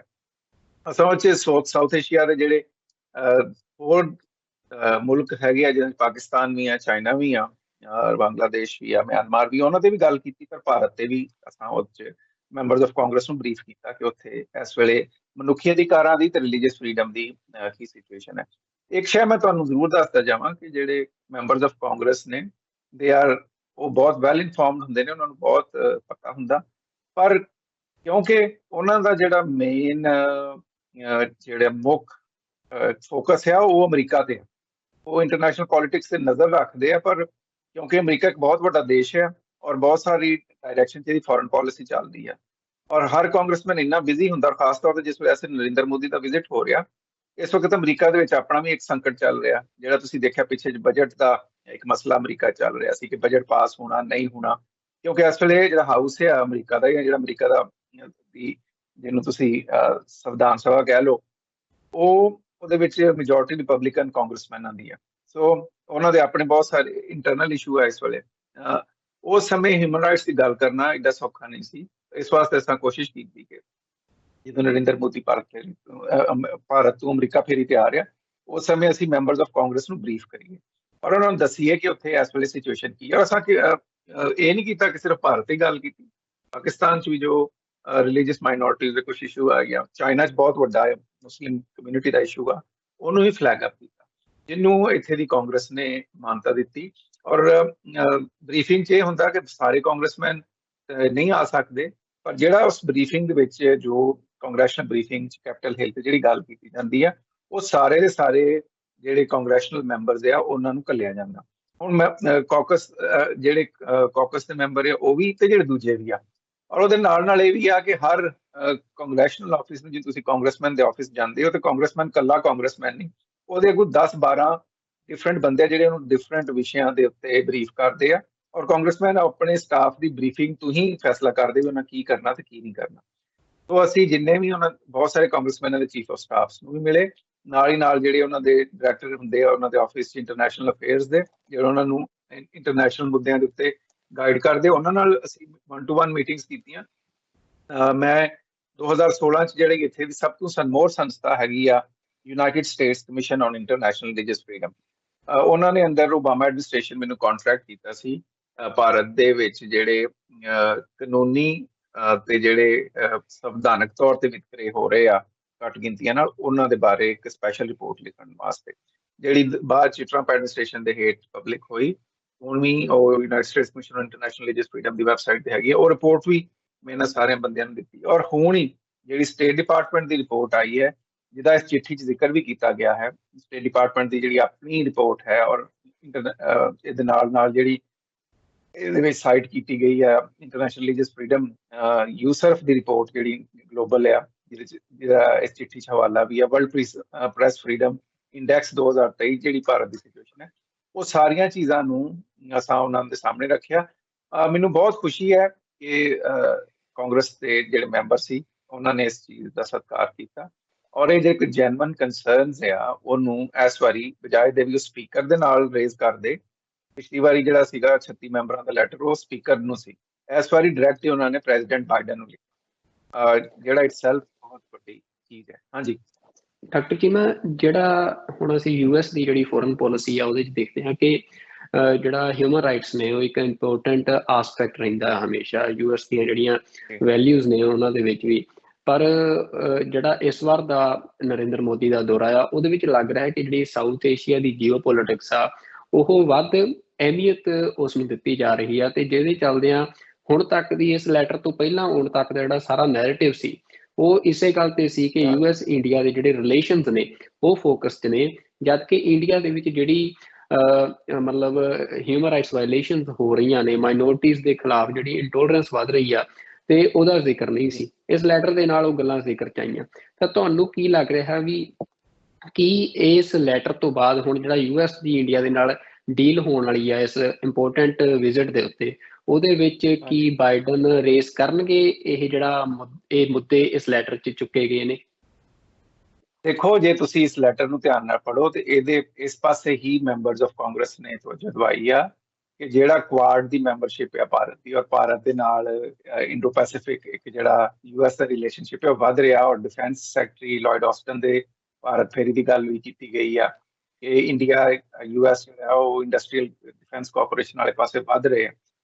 ਉਹ ਇਸ ਪਾਸੇ ਧਿਆਨ ਦਵਾਇਆ ਗਿਆ ਕਿ ਜਿਹੜੀਆਂ ਟ੍ਰੇਡ ਔਰ ਏਡ ਟਾਈਜ਼ ਆ ਉਹਨਾਂ ਦੇ ਨਾਲ ਸਾਨੂੰ ਵੱਧ ਤੋਂ ਵੱਧ ਜਿਹੜਾ ਵਾ ਉਹ ਗੱਲਬਾਤ ਵਧਾਉਣੀ ਚਾਹੀਦੀ ਹੈ ਹਿਊਮਨ ਰਾਈਟਸ ਦੀ ਵੀ। ਕਿਉਂ? ਟ੍ਰੇਡ ਏਡ ਦਾ ਫਾਇਦਾ ਉਨੀ ਦੇਰ ਨਹੀਂ ਹੈਗਾ ਜੇ ਹਿਊਮਨ ਰਾਈਟਸ ਨੂੰ ਤੁਸੀਂ ਇਗਨੋਰ ਕਰਦੇ ਹੋ, ਔਰ US being the torch bearer of international religious freedom human rights, ਇਹ US ਤੇ ਇੱਕ ਬਾਈਂਡਿੰਗ ਆ ਇੰਟਰਨੈਸ਼ਨਲ ਰਿਲੀਜੀਅਸ ਫਰੀडम ਐਕਟ ਦੇ ਹੇਠ ਕੇ ਉਹ ਇਹ ਸਾਰੀਆਂ ਚੀਜ਼ਾਂ ਫਲੈਗ ਅਪ ਕਰੇ। ਸਾਨੂੰ ਇਹੀ ਆ ਕਿ ਇਹ ਗੱਲ ਜਿਹੜੀ ਆ ਜ਼ਾਹਿਰ ਇੱਕ ਬਹੁਤ ਵੱਡੀ ਤਾਦਾਦ ਹੈ, ਜਿਹਦੇ ਕੁਝ ਸੈਨੇਟਰ ਵੀ ਆ, ਕੁਝ ਮੈਂਬਰ ਆਫ ਕਾਂਗਰਸ ਵੀ ਆ, 75 ਦੇ ਕੋਲ ਲੋਕਾਂ ਨੇ ਚਿੱਠੀ ਜਿਹੜੀ ਆ ਉਹ ਲਿਖੀ ਆ। ਸੋ ਇਹਨੂੰ ਬਾਈਡਨ ਐਡਮਿਨਿਸਟ੍ਰੇਸ਼ਨ ਲਈ ਇਗਨੋਰ ਕਰਨਾ ਸੌਖਾ ਨਹੀਂ ਹੋਊਗਾ। ਸੋ ਡੈਫੀਨੇਟਲੀ, ਔਰ ਇਹ ਬਾਈਪਾਰਟੀਜ਼ਨ ਸਪੋਰਟ ਹੈ, ਇਹਦੇ ਚ ਕੁਝ ਕਾਂਗਰਸਮੈਨ ਜਿਹੜੇ ਆ ਉਹ ਰਿਪਬਲਿਕਨਸ ਆ, ਕੁਝ ਡੈਮੋਕ੍ਰੈਟ ਆ। ਸੋ ਇੱਕ ਸਭ ਤੋਂ ਵੱਡੀ ਗੱਲ ਤੇ ਇਹ ਆ ਵੀ ਇਸ ਵਿਸ਼ੇ ਨੂੰ ਜਿਹੜੀ ਹਿਊਮਨ ਰਾਈਟਸ ਦੇ ਵਿਸ਼ੇ ਆ ਜਾਂ ਰਿਲੀਜੀਅਸ ਫਰੀडम ਦੇ ਵਿਸ਼ੇ ਆ, ਇਹਨਾਂ ਨੂੰ ਦੋਵਾਂ ਪਾਸਿਆਂ ਦੀ ਹਮਾਇਤ ਆ ਹਾਸਲ। ਇਹ ਨਹੀਂ ਹੈਗਾ ਵੀ ਕਿਸੇ ਇੱਕ ਪਾਸੇ ਨੇ ਕੀਤਾ ਹੋਵੇ। ਫਿਰ ਇਸ ਖਾਦ ਦੀ ਇੱਕ ਵੱਡੀ ਗੱਲ ਇਹ ਆ ਕਿ ਇਹਦੀ ਤੁਸੀਂ ਇਹ ਦੇਖੋ ਤੇ ਸਿਰਫ ਕਾਂਗਰਸਮੈਨ ਜਾਂ ਵੂਮਨ ਨੇ ਨਹੀਂ ਲਿਖਿਆ, US ਸੈਨੇਟਰਸ ਨੇ ਵੀ ਲਿਖਿਆ। ਹੁਣ ਸੈਨੇਟ ਜਿਹੜਾ US ਦਾ ਅਪਰ ਹਾਊਸ ਆ, ਉਹਦੇ ਤਕਰੀਬਨ 10 ਦੇ ਕੋਲ ਸੈਨੇਟਰਸ ਦੀ ਚਿੱਠੀ ਵੀ ਆ ਔਰ ਕਾਂਗਰਸਮੈਨਾਂ ਦੀ ਵੀ ਆ। ਸੋ ਇਹਨੂੰ ਬਾਈਡਨ ਐਡਮਿਨਿਸਟ੍ਰੇਸ਼ਨ ਲਈ ਇਗਨੋਰ ਕਰਨਾ ਸੌਖਾ ਨਹੀਂ ਹੋਗਾ। ਸੋ ਡੈਫੀਨੇਟਲੀ ਇਹਨੂੰ ਪ੍ਰਧਾਨ ਮੰਤਰੀ ਨਰਿੰਦਰ ਮੋਦੀ ਨਾਲ ਰੇਸ ਕੀਤਾ ਜਾਏਗਾ। ਔਰ ਤੁਸੀਂ ਦੇਖਿਆ ਕਿ ਇਹ ਲੈਟਰ ਕੱਲ ਹੀ ਰਿਲੀਜ਼ ਹੋਇਆ ਵਾ, ਤੇ ਉਹਦੇ ਨਾਲ ਹੀ ਨਾਲ ਹੁਣ ਤੁਸੀਂ ਦੇਖਿਆ ਕਿ ਭਾਰਤ ਦੇ ਅਖਬਾਰਾਂ 'ਚ ਵੀ ਇਹ ਚੀਜ਼ ਆ ਗਈ ਹੈ, ਔਰ ਇੰਟਰਨੈਸ਼ਨਲੀ ਇਸ ਗੱਲ ਨੂੰ ਸਪਸ਼ਟ ਕੀਤਾ ਜਾ ਰਿਹਾ ਕਿ ਭਾਈ ਠੀਕ ਹੈ, ਜੇ ਤੁਸੀਂ ਡਿਫੈਂਸ ਟਾਈਜ਼ ਸਾਰੀਆਂ ਚੀਜ਼ਾਂ ਠੀਕ ਆ। ਅਸੀਂ ਜਿਹੜੀ ਕਾਂਗਰੈਸ਼ਨਲ ਬਰੀਫਿੰਗ ਸੀ ਉਹ 'ਚ ਵੀ ਇਹ ਗੱਲ ਕਹੀ ਸੀ ਕਿ ਜਿਹੜੇ ਤੁਹਾਡੀ ਟ੍ਰੇਡ ਔਰ ਏਡ ਟਾਈਜ਼ ਆ ਉਹਨੂੰ ਇੰਟਰਨੈਸ਼ਨਲ ਰਿਲੀਜੀਅਸ ਫਰੀडम ਤੇ ਹਿਊਮਨ ਰਾਈਟਸ ਦੇ ਨਾਲ ਜਿਹੜਾ ਉਹ ਜੋੜਨਾ ਚਾਹੀਦਾ, ਕਿਉਂਕਿ ਅਦਰਵਾਈਜ਼ ਜਿਹੜੀ ਅਸੀਂ ਇੱਕ ਐਥੀਕਲ ਫੋਰਨ ਪਾਲਿਸੀ ਦੀ ਗੱਲ ਕਰਨੇ ਆ ਉਹ ਫਿਰ ਗੱਲ ਹੀ ਰਹਿ ਜਾਂਦੀ ਆ। ਇਸ ਤੋਂ ਪਹਿਲਾਂ ਵੀ ਬਹੁਤ ਪੁਰਾਣੀ ਗੱਲ ਤਾਂ ਨਹੀਂ, ਕੁਝ ਸਮਾਂ ਹੋ ਗਿਆ ਜਦੋਂ ਬਰਾਕ ਓਬਾਮਾ ਵੀ ਭਾਰਤ ਫੇਰੀ ਤੇ ਗਏ ਸੀ, ਉਹਨਾਂ ਨੇ ਵੀ ਉੱਥੇ ਇੱਦਾਂ ਦੀਆਂ ਸਟੇਟਮੈਂਟਾਂ ਹਿਊਮਨ ਰਾਈਟਸ ਬਾਰੇ ਦਿੱਤੀਆਂ ਸਨ ਜਿਹਦੇ ਨਾਲ ਬਿਹਤਰੀ ਆਈ ਸੀਗੀ। ਸੋ ਅਸੀਂ ਆਸ ਕਰਨੇ ਆ ਕਿ ਹੁਣ ਵੀ ਜਿਹੜਾ ਵਾ ਉਹ ਨਰਿੰਦਰ ਮੋਦੀ ਦੀ ਭਾਰਤ ਫੇਰੀ ਦੌਰਾਨ ਉਹਨੂੰ ਖਤ ਵੀ ਦਿੱਤਾ ਜਾਏਗਾ ਔਰ ਪ੍ਰੈਜ਼ੀਡੈਂਟ ਬਾਈਡਨ ਇੱਕ ਗੱਲ ਜ਼ਰੂਰ ਕਰਨਗੇ। ਜੀ ਬਿਲਕੁਲ ਡਾਕਟਰ ਚੀਮਾ, ਇੱਕ ਹੋਰ ਮਤਲਬ ਜਿਹੜਾ ਬੜਾ ਦੇਖਣ 'ਚ ਆ ਰਿਹਾ ਹੈ ਕਿ ਨਰਿੰਦਰ ਮੋਦੀ ਦਾ ਇਹ ਵਿਜ਼ਿਟ ਬੜਾ ਹਾਈ ਪ੍ਰੋਫਾਈਲ ਵਿਜ਼ਿਟ ਜਿਹੜਾ ਆ ਉਹ ਪੇਸ਼ ਕੀਤਾ ਜਾ ਰਿਹਾ ਸੀ, ਪਰ ਉਸ ਤੋਂ ਬਿਲਕੁਲ ਕੁਝ ਸਮਾਂ ਪਹਿਲਾਂ ਹੀ ਜਿਹੜੀ ਵੈਸਟਰਨ ਕੰਟਰੀਜ਼ ਨੇ ਜਿਵੇਂ UK ਅਤੇ ਕੈਨੇਡਾ, ਇਹਨਾਂ ਦੇ ਵਿੱਚ ਦੋ ਵੱਡੀਆਂ ਇੰਸੀਡੈਂਟਸ ਹੋਈਆਂ ਸਿੱਖਾਂ ਦੇ ਨਾਲ। ਸਿੱਖ ਜਿਹੜੇ ਇੱਕ ਇੰਡੀਆ ਦੇ ਵਿੱਚ ਵੱਡੀ ਅਸੀਂ ਕਹਿ ਸਕਦੇ ਇੰਪੋਰਟੈਂਟ ਮਾਈਨੋਰਿਟੀ ਆ ਸਾਊਥ ਏਸ਼ੀਆ ਦੇ ਵਿੱਚ ਤੇ ਇੰਡੀਆ ਦੇ ਵਿੱਚ, ਤੇ ਸਟਰਗਲ ਕਰ ਰਹੇ ਆ ਆਪਣੇ ਰਾਈਟਸ ਦੇ ਲਈ। ਤਾਂ ਉਹਨਾਂ ਦੇ ਦੋ ਵੱਡੇ ਜਿਹੜੇ ਲੀਡਰ ਸੀ ਉਹਨਾਂ ਨੂੰ ਜਿਵੇਂ ਐਲੀਮੀਨੇਟ ਕੀਤਾ ਗਿਆ UK ਦੇ ਵਿੱਚ ਅਵਤਾਰ ਸਿੰਘ ਖੰਡਾ ਤੇ ਇੱਥੇ ਸਰੀ ਦੇ ਵਿੱਚ ਕੈਨੇਡਾ ਦੇ ਵਿੱਚ ਹਰਦੀਪ ਸਿੰਘ ਨਿੱਜਰ। ਤਾਂ ਮਤਲਬ ਜਿਹੜਾ ਸਿੱਧਾ ਹੀ ਜਿਹੜੀ ਸਿੱਖ ਕਮਿਊਨਿਟੀ ਆ ਇਹ ਦੋਸ਼ ਲਾਉਂਦੀ ਆ ਕਿ ਇਹ ਇੰਡੀਅਨ ਗਵਰਨਮੈਂਟ ਦੀ ਇਨਵੋਲਵਮੈਂਟ ਦੇ ਨਾਲ ਐਲੀਮੀਨੇਸ਼ਨ ਹੋਈਆਂ ਨੇ। ਤਾਂ ਬਿਲਕੁਲ US ਦਾ ਇੱਕ ਐਡਾ ਵੱਡਾ ਵਿਜ਼ਿਟ ਹੋਵੇ ਇੰਡੀਅਨ ਪ੍ਰਾਈਮ ਮਿਨਿਸਟਰ ਦਾ, ਤੇ ਉਸ ਤੋਂ ਕੁਝ ਦਿਨ ਪਹਿਲਾਂ ਇਹ ਇਨਸੀਡੈਂਟਸ ਵਾਪਰਨੀਆਂ ਇੰਡੀਆ ਦੇ ਖਿਲਾਫ ਜਿਹੜੇ ਆ ਸਟਰਗਲ ਕਰਨ ਵਾਲੇ ਲੋਕਾਂ ਦੇ ਨਾਲ। ਤਾਂ ਤੁਹਾਨੂੰ ਨਹੀਂ ਲੱਗ ਰਿਹਾ, ਮਤਲਬ ਮੈਂ ਇਹ ਗੱਲ ਫੀਲ ਕਰਦਾ ਕਿ ਇੰਡੀਆ ਸ਼ਾਇਦ ਅੱਜ ਆਪਣੇ ਆਪ ਨੂੰ ਫੋਰਨ ਪੋਲਿਸੀ ਦੇ ਵਿੱਚ ਸਿਚੁਏਸ਼ਨਸ ਇਹੋ ਜਿਹੀਆਂ ਨੇ ਕਿ ਉਹਨੂੰ ਇੰਨਾ ਜ਼ਿਆਦਾ ਗਰੂਰ ਲੱਗ ਰਿਹਾ ਕਿ ਉਹਨੂੰ ਲੱਗਦਾ ਕਿ ਮੈਂ ਜੋ ਵੀ ਕਰਾਂ ਮਤਲਬ ਮੇਰੇ ਨਾਲ ਰਿਲੇਸ਼ਨਸ ਦੇ ਉੱਤੇ ਜਿਵੇਂ US ਜਾਂ ਕਿਸੇ ਦੇ ਉੱਤੇ ਕੋਈ ਅਸਰ ਨਹੀਂ ਪੈਣ ਵਾਲਾ, ਮਤਲਬ ਮੇਰੀ ਮਤਲਬ ਆਪਣਾ ਹੱਥ ਇੰਡੀਆ ਨੂੰ ਉੱਤੇ ਲੱਗ ਰਿਹਾ ਇਸ ਟਾਈਮ। ਤੁਸੀਂ ਕੀ ਫੀਲ ਕਰ ਰਹੇ ਹੋ ਕਿ ਮਤਲਬ ਇਹ ਅਦਰਵਾਈਜ਼ ਹੁੰਦਾ ਕਿ ਜਦੋਂ ਇਹੋ ਜਿਹੇ ਵਿਜ਼ਿਟਸ ਹੋਣ ਉਸ ਤੋਂ ਪਹਿਲਾਂ ਇਹੋ ਜਿਹੀਆਂ ਜਿਹੜੀਆਂ ਇੰਸੀਡੈਂਟਸ ਨੇ ਉਹ ਅਵੋਇਡ ਕੀਤੀਆਂ ਜਾਂਦੀਆਂ ਨੇ, ਪਰ ਇਹ ਇੰਸੀਡੈਂਟਸ ਹੋਈਆਂ ਨੇ, ਇਹ ਤੁਸੀਂ ਇਹਦੇ ਵਿੱਚ ਕੀ ਸੁਮੇਲ ਦੇਖ ਰਹੇ ਹੋ? ਦੇਖੋ ਜਿਹੜੀਆਂ ਤੁਸੀਂ ਦੋ, ਬਲਕਿ ਮੈਂ ਤਾਂ ਤਿੰਨ ਕਵਾਂਗਾ, ਇਸ ਤੋਂ ਪਹਿਲਾਂ ਭਾਈ ਪਰਮਜੀਤ ਸਿੰਘ ਪੰਜਵੜ ਦੀ ਸ਼ਹੀਦੀ ਹੋਈ ਆ ਪਾਕਿਸਤਾਨ ਚ, ਫਿਰ ਖੰਡਾ ਸਾਹਿਬ ਦੇ ਹੈ, ਔਰ ਪੂਣੀ ਕੈਨੇਡਾ ਚ ਜਿਹੜਾ ਵਾਪਰਿਆ ਵਾ। ਇੱਕ ਗੱਲ ਤੇ ਸਪਸ਼ਟ ਆ, ਇਹ 'ਚ ਹੁਣ ਇਨਵੈਸਟੀਗੇਸ਼ਨਸ ਹੋ ਰਹੀਆਂ। ਦੇਖੋ ਇਹਨਾਂ ਦੀ ਜਾਂ ਜਿਹੜੀਆਂ ਚੀਜ਼ਾਂ ਕਿੱਥੇ ਜਾ ਕੇ ਮਿਲਦੀਆਂ, ਪਰ ਇੱਕ ਜਿਹੜੀ ਜਨਰਲ ਅਜ਼ੰਪਸ਼ਨ ਆ ਪੰਥ ਚ ਇਹੀ ਆ ਵੀ ਇਹਦੇ ਪਿੱਛੇ ਭਾਰਤੀ ਏਜੰਸੀਆਂ ਇਨਵੋਲਵ ਹੈਗੀਆਂ। ਇਹਦੇ 'ਚ ਕੋਈ ਸ਼ੱਕ ਨਹੀਂ ਗਾ ਕਿ ਇਸ ਵੇਲੇ ਭਾਰਤ ਸਰਕਾਰ ਜਿਹੜੀ ਬਹੁਤ ਹੰਕਾਰੀ ਫਿਰਦੀ ਆ, ਸਮਝਦੇ ਆ ਕਿ ਅਸੀਂ ਸ਼ਾਇਦ ਦੁਨੀਆ ਨੂੰ ਡੋਮੀਨੇਟ ਕਰ ਲਾਂਗੇ ਇਸ ਤਰ੍ਹਾਂ। ਫਿਰ ਜਿਹੜਾ ਥੋੜਾ ਜਿਹਾ ਉਹਨਾਂ ਦਾ ਚਾਈਨਾ ਪਾਸੇ ਬ੍ਰਿਕਸ ਦਾ ਜਿਹੜੀ ਔਰ ਫਿਰ ਇੱਕ ਜੁਆਇੰਟ ਕਰੰਸੀ ਦੀ ਗੱਲ ਵੀ ਭਾਰਤ ਨੇ ਸ਼ੁਰੂ ਕੀਤੀ ਹੈ। ਔਰ ਇਹ 'ਚ ਕੋਈ ਸ਼ੱਕ ਨਹੀਂ ਕਿ ਭਾਰਤ ਇੱਕ ਬਹੁਤ ਆਬਾਦੀ ਦੇ ਹਿਸਾਬ ਨਾਲ ਬਹੁਤ ਵੱਡਾ ਮੁਲਕ ਆ, ਰਕਬੇ ਦੇ ਹਿਸਾਬ ਨਾਲ ਬਹੁਤ ਵੱਡਾ ਮੁਲਕ ਆ, ਦੁਨੀਆ ਦਾ ਲਾਰਜੈਸਟ ਪਾਪੂਲੇਸ਼ਨ ਆ। ਮੈਂ ਡੈਮੋਕ੍ਰੇਸੀ ਤੇ ਨਹੀਂ ਕਹਾਂਗਾ ਲਾਰਜੈਸਟ ਡੈਮੋਕ੍ਰੇਸੀ ਤੇ ਕਦੇ ਉੱਥੇ ਹੈ ਨਹੀਂ, ਇੱਕ ਪ੍ਰੋਸੀਜਰਲ ਸੋ ਕਾਲਡ ਡੈਮੋਕ੍ਰੇਸੀ ਆ, ਲੇਕਿਨ ਜਿੰਨੀ ਉਹਨਾਂ ਦੀ ਆਬਾਦੀ ਆ, ਜਿੰਨਾ ਵੱਡਾ ਰਕਬਾ ਵਾ, ਉਸ ਪੱਖੋਂ ਦੇਖਿਆ ਜਾਏ ਤੇ ਕਿਸੇ ਵੀ ਦੇਸ਼ ਲਈ ਭਾਰਤ ਨਾਲ ਤਜਾਰਤੀ ਤੌਰ ਤੇ, ਕਮਰਸ਼ੀਅਲ ਤੌਰ ਤੇ ਤਜਾਰਤ ਕਰਕੇ ਵੱਡਾ ਨਫਾ ਕਮਾਉਣ ਦੀ ਗੁੰਜਾਇਸ਼ ਹੈਗੀ ਆ। ਕਿਉਂਕਿ ਹੁਣ ਤੱਕ ਤੁਸੀਂ ਦੇਖੋ ਕਿ ਵੈਸਟ ਨੇ ਭਾਰਤ ਤੋਂ ਬਹੁਤ ਮੁਨਾਫਾ ਕਮਾਇਆ ਹੈ, ਇਨਕਲੂਡਿੰਗ US। ਸੋ ਨਰਿੰਦਰ ਮੋਦੀ ਦਾ ਕੋਈ ਏਡਾ ਕਰਿਜ਼ਮਾ ਨਹੀਂ ਹੈਗਾ, ਜਿਸ ਤਰ੍ਹਾਂ ਚਿੱਠੀ ਜੀ ਕਿਹਾ ਵੀ ਅਸੀਂ ਦੇਸ਼ ਨੂੰ ਇੰਪੋਰਟੈਂਸ ਦਿੰਦੇ ਹਾਂ, ਕਿਸੇ ਇੰਡੀਵਿਜੂਅਲ ਨੂੰ ਇੰਡੋਰਸ ਨਹੀਂ ਕਰ ਰਹੇ। ਭਾਰਤ ਦਾ ਇੱਕ ਰਕਬੇ ਦੇ ਹਿਸਾਬ ਨਾਲ, ਪਾਪੂਲੇਸ਼ਨ ਦੇ ਹਿਸਾਬ ਨਾਲ, ਡਾਇਸਪੋਰਾ ਦੇ ਹਿਸਾਬ ਨਾਲ ਆਪਣਾ ਇੱਕ ਪੋਟੈਂਸ਼ੀਅਲ ਆ। ਉਹਦੇ 'ਚ ਜੇ ਭਾਰਤ ਇਹ ਸੋਚਦਾ ਕਿ ਇਹ ਡੋਮੀਨੇਟ ਕਰ ਲੇਗਾ, so that's not going to be possible. ਦੂਜਾ ਇੱਕ ਚੀਜ਼ ਦਾ ਧਿਆਨ ਰੱਖਿਓ, ਵੈਸਟ ਦੀ ਔਰ ਅਮਰੀਕਾ ਦੀ ਇੱਕ ਪਾਲਿਸੀ ਆ ਵੀ ਇਹ ਕਦੇ ਵੀ ਕਿਸੇ ਨੂੰ ਬਲੈਂਕ ਚੈੱਕ ਨਹੀਂ ਦਿੰਦੇ ਕਿ ਤੁਹਾਡਾ ਜੋ ਦਿਲ ਕਰੇ ਕਰੀ ਜਾਓ। ਨਰਿੰਦਰ ਮੋਦੀ ਨੂੰ ਔਰ ਜਿਹੜਾ ਹੰਕਾਰੀ ਹੋਈ ਹਿੰਦੂਤਵਵਾਦੀਆਂ ਫੋਰਸਿਸ ਆ, ਉਹਨਾਂ ਨੇ ਸ਼ਾਇਦ ਤਰੀਕ ਚੰਗੀ ਤਰ੍ਹਾਂ ਪੜ੍ਹੀ ਨਹੀਂ। ਭਾਰਤ ਦਾ ਅਮਰੀਕਾ ਨਾਲ ਅੱਜ ਉਹਨਾਂ ਤਾਲਮੇਲ ਜਾਂ ਉਹਨਾਂ ਸਰਕਾਰ ਨਹੀਂ ਨਰਿੰਦਰ ਮੋਦੀ ਦਾ, ਜਿੰਨਾ ਕਦੇ ਸਦਾਮ ਹੁਸੈਨ ਦਾ, ਜਿਹੜਾ ਇੱਕ ਡਿਕਟੇਟਰ ਸੀ ਮਿਡਲ ਈਸਟ ਦਾ, ਉਹਦਾ ਸੀ, ਜਾਂ ਮੁਅੰਮਰ ਕਜ਼ਾਫੀ ਜਿਹੜਾ ਲੀਬੀਆ ਦਾ ਬਹੁਤ ਵੱਡਾ ਡਿਕਟੇਟਰ ਸੀ, ਉਹਨਾਂ ਦਾ ਕਿੱਡਾ ਸਤਿਕਾਰ ਕੀਤਾ ਜਾਣਾ ਸੀ। ਉਹਨਾਂ ਦਾ ਸਤਿਕਾਰ ਇਸ ਕਦਰ ਸੀ ਭਾਈ ਸਾਹਿਬ ਕਿ ਜਦੋਂ ਮੁਅੰਮਰ ਕਜ਼ਾਫੀ ਵਾਈਟ ਹਾਊਸ ਆਇਆ, ਉਹਨੇ ਕਿਹਾ ਵੀ ਮੈਂ ਇੱਥੇ ਟੈਂਟ ਲਾ ਕੇ ਰਹਿਣਾ ਤੁਹਾਡੇ ਵਾਈਟ ਹਾਊਸ ਲਾਉਣ 'ਚ, ਕਿਉਂਕਿ ਦੈਟਸ ਮਾਈ ਲਾਈਫ ਸਟਾਈਲ, ਤੇ ਉਹਨੂੰ ਅਲਾਓ ਕੀਤਾ ਗਿਆ। ਸੋ ਇਸ ਵਾਸਤੇ ਇੱਥੇ ਦੀ ਜਿਹੜੀ ਅਮਰੀਕਾ ਦੀ ਸਰਕਾਰ ਆ ਉਹ ਬਹੁਤ ਅਨੈਲਿਟੀਕਲ ਆ, ਬਹੁਤ ਸੋਚਦੀ ਆ, ਔਰ ਜਿਹੜੀਆਂ ਇੱਦਾਂ ਦੀਆਂ ਚਿੱਠੀਆਂ ਵੀ ਆ ਉਹ ਬਗੈਰ ਇੱਥੇ ਦੀ ਐਡਮਿਨਿਸਟ੍ਰੇਸ਼ਨ ਦੀ ਸਪੋਰਟ ਦੇ ਇੰਨੀਆਂ 75 ਬੰਦਿਆਂ ਦੀਆਂ members of Congress including senators ਔਰ ਕਾਂਗਰਸਮੈਨ ਐਵੇਂ ਨਹੀਂ ਆ ਗਈਆਂ। ਸੋ ਇਹਨੂੰ ਮੁੱਖ ਆਧਾਰ ਜਿਹੜਾ ਵਾ ਉਹ ਹਿਊਮਨ ਰਾਈਟਸ ਔਰ ਰਿਲੀਜੀਅਸ ਫਰੀਡਮ ਨੂੰ ਆਉਣ ਵਾਲੇ ਸਮੇਂ 'ਚ ਬਣਾਇਆ ਜਾਏਗਾ, ਮੈਂ ਇਹ ਸਮਝਦਾ। ਦੂਜਾ ਮੇਰੀ ਇੱਕ ਬੇਨਤੀ ਆ ਕਿ ਇਸ ਵੇਲੇ ਭਾਰਤੀ ਸਰਕਾਰ ਜਿਹੜੀ ਉਹ ਪ੍ਰਵੋਕ ਕਰਨ ਦੀ ਕੋਸ਼ਿਸ਼ ਕਰ ਰਹੀ ਹੈ ਖਾਲਸਾ ਪੰਥ ਨੂੰ। ਇਹ ਜਿਹੜੀਆਂ ਘਟਨਾਵਾਂ ਬੀਤੀਆਂ ਔਰ ਜਿਸ ਤਰ੍ਹਾਂ ਦਾ ਪ੍ਰਚਾਰ ਚੱਲ ਰਿਹਾ ਸੋਸ਼ਲ ਮੀਡੀਆ ਤੇ, ਜਿਸ 'ਚ ਸਰੇਆਮ ਹੀ ਹੇਟ ਸਪੀਚ ਵਰਤੀ ਜਾ ਰਹੀ ਹੈ ਸਿੱਖਾਂ ਪ੍ਰਤੀ, ਪੰਥਕ ਜਥੇਬੰਦੀਆਂ ਪ੍ਰਤੀ, ਤੇ ਉਹ ਕੌਮ ਜਿਹੜੇ ਲੋਕ ਆਪਣੇ ਕੌਮੀ ਘਰ ਦੀ ਗੱਲ ਕਰਦੇ ਉਹਨਾਂ ਪ੍ਰਤੀ, ਉਹਦੇ 'ਚ ਕੌਮ ਨੂੰ ਬਹੁਤ ਸਾਵਧਾਨ ਰਹਿਣ ਦੀ ਲੋੜ ਆ। ਇਸ ਵੇਲੇ ਭਾਰਤੀ ਸਰਕਾਰ ਚਾਹੁੰਦੀ ਆ ਕਿ ਸਿੱਖਾਂ ਨੂੰ ਪ੍ਰਵੋਕ ਕੀਤਾ ਜਾਏ ਔਰ ਇਹਦੀ ਫੇਰੀ ਦੌਰਾਨ ਕੋਈ ਐਕਟਸ ਆਫ ਵਾਇਲੈਂਸ ਇੱਦਾਂ ਦੇ ਕਰਾਏ ਜਾਣ ਸਿੱਖਾਂ ਪ੍ਰਤੀ ਜਿਹਦੇ ਨਾਲ ਸਿੱਖਾਂ ਨੂੰ ਬਦਨਾਮ ਕੀਤਾ ਜਾਏ। ਇਸ ਤੋਂ ਪਹਿਲਾਂ ਕੁਝ ਮਹੀਨੇ ਪਹਿਲਾਂ ਤੁਸੀਂ ਦੇਖਿਆ ਕਿ ਜਦੋਂ ਸੈਨ ਫਰਾਂਸਿਸਕੋ ਇੰਡੀਅਨ ਕੌਂਸੂਲੇਟ ਤੇ ਹਮਲਾ ਹੋਇਆ ਜਾਂ ਇੱਥੇ ਭਾਰਤ ਦਾ ਝੰਡਾ ਲਾਇਆ ਗਿਆ ਕੌਂਸੂਲੇਟ ਤੋਂ, ਠੀਕ ਹੈ, ਲੋਕਾਂ ਦਾ ਇੱਕ ਰੋਸ ਹੁੰਦਾ, ਇੱਕ ਜਜ਼ਬਾ ਜੋਸ਼ ਹੁੰਦਾ, ਪਰ ਉਹਦੇ ਬਾਅਦ ਡਿਪਲੋਮੈਟਿਕਲੀ ਇਹਦਾ ਕਾਫੀ ਨੁਕਸਾਨ ਪੰਥਕ ਤੌਰ ਤੇ ਇੱਦਾਂ ਹੋਇਆ ਕਿ ਜਿੰਨੇ ਵੀ ਡਿਪਲੋਮੈਟਸ ਸੀਗੇ ਜਾਂ ਐਂਬੈਸਡਰ ਸੀਗੇ ਇੰਡੀਆ 'ਚ, ਭਾਵੇਂ ਅਮਰੀਕਾ ਦਾ ਹੋਵੇ, ਭਾਵੇਂ ਕੈਨੇਡਾ ਦਾ ਹੋਵੇ, ਭਾਵੇਂ UK ਦਾ ਹੋਵੇ, ਉਹਨਾਂ ਨੂੰ ਸੱਦ ਕੇ ਪ੍ਰੋਟੈਸਟ ਕੀਤਾ ਗਿਆ ਕਿ ਤੁਸੀਂ ਸਾਡੇ ਕੌਂਸੂਲੇਟਸ ਨੂੰ ਪ੍ਰੋਟੈਕਟ ਨਹੀਂ ਕਰ ਸਕੇ। ਔਰ ਸਿੱਖਾਂ ਤੇ ਫਿਰ ਇੱਕ ਵਾਰੀ ਅੱਤਵਾਦੀ ਹੋਣ ਦਾ, ਵੱਖਵਾਦੀ ਹੋਣ ਦਾ, ਵਾਇਲੈਂਟ ਐਕਸਟ੍ਰੀਮਿਸਟ ਹੋਣ ਦਾ ਦੀ ਟੈਗ ਲਾਈ ਗਈ। ਸੋ ਮੇਰੀ ਆਪਣੀ ਸਾਰੀਆਂ ਪੰਥਕ ਜਥੇਬੰਦੀਆਂ ਨੂੰ ਇਹ ਬੇਨਤੀ ਆ ਕਿ ਆਪਾਂ ਨੂੰ ਵੱਧ ਚੜ੍ਹ ਕੇ ਪ੍ਰੋਪਰ ਤਰੀਕੇ ਨਾਲ ਲੌਬਿੰਗ ਕਰਨੀ ਚਾਹੀਦੀ ਹੈ। ਆਪਣੇ ਰਿਪਰੈਜ਼ੈਂਟੇਟਿਵਸ ਨੂੰ ਕਹਿਣਾ ਚਾਹੀਦਾ, ਆਪਣੇ ਕਾਂਗਰਸਮੈਨ, ਵੂਮਨ, ਸੈਨੇਟਰਸ ਨੂੰ ਕਹਿਣਾ ਚਾਹੀਦਾ ਕਿ ਉਹ ਇਸ ਇਸ਼ੂ ਨੂੰ ਫਲੈਗ ਕਰਨ। ਸਾਨੂੰ ਸ਼ਾਂਤਮਈ ਢੰਗ ਨਾਲ ਪ੍ਰੋਟੈਸਟ ਵੀ ਕਰਨੇ ਚਾਹੀਦੇ ਆ, ਪਰ ਕਿਸੇ ਤਰ੍ਹਾਂ ਦਾ ਜਿਹੜਾ ਵਾਇਲੈਂਸ ਹੈ ਉਹ ਤੋਂ ਦੂਰ ਰਹਿਣਾ ਚਾਹੀਦਾ, ਕਿਉਂਕਿ ਉਹਦਾ ਨਾ ਤਾਂ ਕੋਈ ਪੰਥ ਨੂੰ ਕੋਈ ਫਾਇਦਾ, ਨਾ ਸਾਡੇ ਕੌਜ਼ ਨੂੰ ਫਾਇਦਾ, ਤੇ ਬਲਕਿ ਇਹਦੇ ਨਾਲ ਅਸੀਂ ਇੰਡੀਅਨ ਸਰਕਾਰ ਦੇ ਹੱਥ ਮਜ਼ਬੂਤ ਕਰਨੇ ਆ, ਜਿਹੜੀ ਕਿ ਹਮੇਸ਼ਾ ਤੋਂ ਸਿੱਖਾਂ ਦੇ ਬਾਰੇ ਇੱਕ ਭੰਡੀ ਪ੍ਰਚਾਰ ਕਰਦੀ ਆਈ ਹੈ।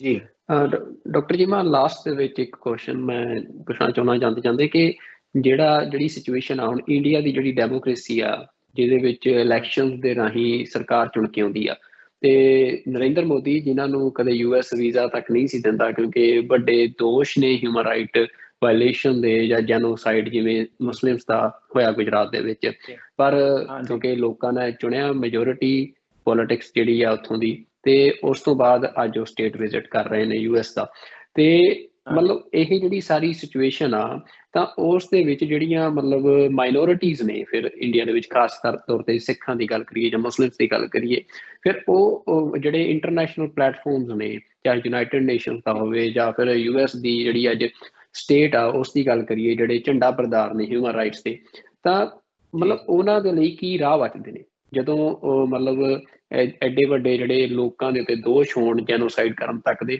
ਉਹ ਲੋਕ ਅੱਜ ਮਤਲਬ ਸੱਤਾ 'ਚ ਆ ਜਾਂਦੇ ਨੇ ਮੈਜੋਰਿਟੀ ਦੀਆਂ ਵੋਟਸ ਦੇ ਨਾਲ, ਤੇ ਫਿਰ ਇੰਟਰਨੈਸ਼ਨਲ ਪਲੇਟਫਾਰਮਸ ਦੇ ਉੱਤੇ ਜਿਹੜੇ ਅੱਜ ਤਾਂ ਮਤਲਬ ਇਹ ਆ ਰਿਹਾ ਕਿ ਇੰਡੀਆ ਦੇ ਵਿੱਚ ਪ੍ਰੈਸ ਫਰੀਡਮ ਦੇ ਉੱਤੇ ਮਤਲਬ ਪਾਬੰਦੀਆਂ ਨੇ, ਇਨਟੋਲਰੈਂਸ ਵੱਧ ਰਹੀ ਆ ਮਾਈਨੋਰਿਟੀਜ਼ ਦੇ ਖਿਲਾਫ, ਫਿਰ ਲੋਕਾਂ ਦਾ ਜਿਹੜਾ ਭਰੋਸਾ ਆ ਉਹ ਇੰਟਰਨੈਸ਼ਨਲ ਇੰਸਟੀਚਿਊਟਸ ਤੇ ਕਿਵੇਂ ਬਣੇ? ਕਿਉਂਕਿ ਤੁਸੀਂ ਇਹਨਾਂ ਦੇ ਨਾਲ ਜੁੜੇ ਰਹੇ ਹੋ, ਤੁਸੀਂ ਇਹਨਾਂ ਦੇ ਨਾਲ ਕੰਮ ਕਰਦੇ ਰਹਿੰਦੇ ਹੋ, ਤਾਂ ਜ਼ਰੂਰ ਇਹਦੇ ਬਾਰੇ ਸਾਂਝ ਪਾਇਓ। ਹਾਂਜੀ, ਦੇਖੋ ਇਹਦੇ 'ਚ ਜਿਹੜੀਆਂ ਗੱਲਾਂ ਤੁਸੀਂ ਕੀਤੀਆਂ ਵਾ, ਜਿਸ ਤਰ੍ਹਾਂ ਪ੍ਰੈਸ ਫਰੀਡਮ ਇੰਡੈਕਸ ਆ, ਉਹਦੇ 'ਚ ਇੰਡੀਆ ਬਹੁਤ ਥੱਲੇ ਚਲਾ ਗਿਆ ਵਾ ਮੋਦੀ ਦੇ ਦੌਰ 'ਚ। ਫਿਰ ਇਸ ਤੋਂ ਵੱਖ ਜਿਹੜੀ ਹਿਊਮਨ ਰਾਈਟਸ ਦੀ ਸਿਚੁਏਸ਼ਨ ਉਹ ਸਾਡੇ ਸਾਹਮਣੇ ਆ। ਮੈਂ 2-3 ਚੀਜ਼ਾਂ, ਇੱਕ ਤਾਂ ਜਿਹੜੀਆਂ ਘੱਟ ਗਿਣਤੀਆਂ ਉੱਥੇ ਵਸਦੀਆਂ, ਨੂੰ ਚਾਹੀਦਾ ਕਿ ਵੱਧ ਤੋਂ ਵੱਧ ਕੇ ਇੱਕ ਦੂਸਰੇ ਦੇ ਸਹਿਯੋਗ ਨਾਲ ਕੰਮ ਕਰਨ। ਮੈਂ ਦੇਖਿਆ ਕਿ ਆਪਣੀ ਸਿੱਖ ਜਥੇਬੰਦੀਆਂ ਵੀ ਜਿਹੜੀਆਂ ਹੈਗੀਆਂ ਉਹ ਜ਼ਿਆਦਾਤਰ ਆਪਣੀ ਕਮਿਊਨਿਟੀ ਨਾਲ ਕੰਮ ਕਰਦੀਆਂ। ਮੈਂ ਬੜੀ ਵਾਰੀ ਉਹਨਾਂ ਨੂੰ ਬੇਨਤੀ ਕੀਤੀ ਕਿ ਤੁਸੀਂ ਦਲਿਤ ਭਾਈਚਾਰੇ ਨਾਲ, ਕਸ਼ਮੀਰੀਆਂ ਦੇ ਨਾਲ, ਹੋਰ 7 ਸਿਸਟਰ ਸਟੇਟਸ ਜਿਹੜੇ ਉਹਨਾਂ ਨੇ ਆਪਣਾ ਅਵਤਾਰ ਨਹੀਂ ਬਣਾਓ, ਮਾਈਨੋਰਟੀਜ਼ ਇਕੱਠੀਆਂ ਹੋ ਜਾਣ ਤਾਂ ਮਾਈਨੋਰਟੀ ਨੂੰ ਕਹਿੰਦੀਆਂ ਫਿਰ ਮੈਜੋਰਟੀ ਬਣ ਜਾਂਦੀ ਆ। ਔਰ ਅਸੀਂ ਹੁਣ ਦੇਖਿਆ ਵੀ ਆ ਕਿ ਜਿਹੜੀ ਤੁਸੀਂ ਇੱਕ ਪ੍ਰੋਸੀਜਰਲ ਡੈਮੋਕ੍ਰੇਸੀ, ਮੈਂ ਡੈਮੋਕ੍ਰੇਸੀ ਤੁਹਾਨੂੰ ਮੰਨਦਾ ਹੀ ਨਹੀਂ, ਇੱਕ ਪ੍ਰੋਸੀਜਰਲ ਡੈਮੋਕ੍ਰੇਸੀ ਆ ਜਿਹੜੀ ਭਾਰਤ ਦੇ ਵਿੱਚ, ਜਿਹਦੇ 'ਚ ਲੋਕ ਆਪਣੇ ਬਹੁਮਤ ਨਾਲ ਇੱਕ ਫੈਸਲਾ ਕਰਕੇ ਇੱਕ ਪਾਰਟੀ ਨੂੰ ਅੱਗੇ ਲੈ ਆਉਂਦੇ ਆ। ਉਹਦੇ ਵਿੱਚ ਵੀ ਸਾਨੂੰ ਅਸੀਂ ਇੱਕ ਦੇਖ ਰਹੇ ਹਾਂ ਕਿ ਜਿਹੜਾ ਸਾਊਥ ਇੰਡੀਆ ਵਾ, ਜਿਹਦਾ ਇੱਕ ਬਹੁਤ ਵੱਡਾ ਡਾਇਸਪੋਰਾ ਅਮਰੀਕਾ ਕੈਨੇਡਾ 'ਚ ਹੀ ਵਸਦਾ ਵਾ, ਉਹਨਾਂ 'ਚ ਇੱਕ ਜਾਗਰਤੀ ਆ ਰਹੀ ਹੈ ਕਿ ਜਿਹੜੀ ਹਿੰਦੂਤਵਾ ਜਿਸ ਤਰੀਕੇ ਨਾਲ ਹਿੰਦੂ ਧਰਮ ਦਾ ਨਾਂ ਬਦਨਾਮ ਕਰਨੀ। ਦੇਖੋ, ਸਿੱਖਾਂ ਦਾ ਜਾਂ ਕਿਸੇ ਹੋਰ ਧਰਮ ਦਾ, ਕਿਸੇ ਖਾਸ ਧਰਮ ਦੇ ਨਾਲ ਕੋਈ ਰੌਲਾ ਨਹੀਂ ਹੈਗਾ। ਸਾਡਾ ਰੌਲਾ ਜਾਂ ਪੰਥਕ ਜਥੇਬੰਦੀਆਂ ਦਾ ਰੌਲਾ ਕਿਸੇ ਹਿੰਦੂ ਨਾਲ ਨਹੀਂ ਹੈਗਾ, ਹਿੰਦੂਤਵਾ ਦੇ ਨਾਲ ਆ। ਇੱਕ ਆਈਡੀਓਲੋਜੀ ਜਿਹੜੀ ਬਾਕੀ ਸਾਰਿਆਂ ਨੂੰ ਖਤਮ ਕਰਨਾ ਚਾਹੁੰਦੀ ਆ, ਹੋਰ ਧਰਮਾਂ ਨੂੰ ਦਬਾ ਕੇ ਰੱਖਣਾ ਚਾਹੁੰਦੀ ਹੈ। ਸੋ ਇੱਕ ਤਾਂ ਜਿਹੜੇ ਉੱਥੇ ਤੁਸੀਂ ਦੇਖਿਆ ਕਿ ਜਿਹੜੇ ਹੁਣ ਸਟੇਟ ਦੇ ਕੁਝ ਇਲੈਕਸ਼ਨ ਹੋਇਆ, ਜਿਸ ਤਰ੍ਹਾਂ ਉਹਦੇ 'ਚ ਭਾਜਪਾ ਨੂੰ ਮਾਰ ਪਈ ਆ, ਉਹ ਇੱਕ ਬਹੁਤ ਹੀ ਵਧੀਆ ਟ੍ਰੈਂਡ ਆ। ਆਈ ਹੋਪ ਕਿ ਇਹ ਟ੍ਰੈਂਡ ਕੰਟੀਨਿਊ ਰਹੇ ਔਰ ਆਉਣ ਵਾਲੇ ਸਾਲ ਦੇ ਵਿੱਚ ਜਿਹੜਾ ਵਾ ਉਹ BJP ਦੀ ਸਰਕਾਰ ਜਿਹੜੀ ਆ ਉਹਨੂੰ ਭਾਰਤ ਦੇ ਲੋਕ ਹੀ ਜਿਹੜਾ, ਕਿਉਂਕਿ ਭਾਰਤ ਲਈ ਵੀ ਚੰਗਾ ਨਹੀਂ ਜੋ ਕੁਛ BJP ਦੀ ਸਰਕਾਰ ਕਰ ਰਹੀ ਹੈ, ਪਰਾਂ ਕਰ ਦੇਣ। ਬਾਕੀ ਰਹੀ ਜਿਹੜੀ ਇੰਟਰਨੈਸ਼ਨਲ ਇੰਸਟੀਟਿਊਸ਼ਨਸ ਦੀ ਆ, ਦੇਖੋ ਇੰਟਰਨੈਸ਼ਨਲ ਇੰਸਟੀਟਿਊਸ਼ਨਸ ਜਿਹੜੇ ਆ, ਜਿਸ ਤਰ੍ਹਾਂ ਹੁਣ UN ਦਾ ਪਲੇਟਫਾਰਮ ਹੈ, ਬਹੁਤ ਵਾਰੀ ਲੋਕ ਸਮਝਦੇ ਆ ਕਿ UN ਕੋਈ ਇੰਟਰਨੈਸ਼ਨਲ ਪੁਲਿਸ ਫੋਰਸ ਹੈ ਜਾਂ ਕੋਈ ਇੰਟਰਨੈਸ਼ਨਲ ਆਰਮੀ। ਉਹ ਗੱਲ ਤਾਂ ਨਹੀਂ ਗੀ। UN ਇੱਕ ਇੰਟਰਨੈਸ਼ਨਲ ਪਲੇਟਫਾਰਮ ਹੈ ਵਰਲਡ ਨੇਸ਼ਨਸ ਦਾ ਔਰ ਮੈਂਬਰ ਸਟੇਟਸ ਦਾ। ਉੱਤੇ ਗੱਲ ਹੁੰਦੀ ਰਹਿੰਦੀ ਹੈ, ਐਸੀ ਗੱਲ ਨਹੀਂ ਗੀ ਕਿ ਉੱਤੇ ਗੱਲ ਨਹੀਂ ਹੁੰਦੀ। ਪਿਛਲੇ ਸਾਲ ਹੀ ਜਿਹੜਾ ਵਾ ਉਹ ਸ਼ੁਰੂ ਹੋਇਆ ਸੀ ਪੀਰੀਓਡਿਕ ਰਿਵਿਊ ਪ੍ਰੋਸੈਸ ਇੰਡੀਆ ਦਾ, ਜਿਸ 'ਚ ਅਸੀਂ ਇਹ ਸਾਰੇ ਇਸ਼ੂਜ਼ ਜਿਹੜੇ ਆ United nations human rights council ਦੇ ਵਿੱਚ ਫਲੈਗ ਅਪ ਕੀਤੇ ਔਰ ਭਾਰਤ ਸਰਕਾਰ ਨੂੰ ਕਿਹਾ ਵੀ ਭਾਈ ਇਹਦੇ ਵਾਲੇ ਪਾਸੇ ਧਿਆਨ ਦਿਓ।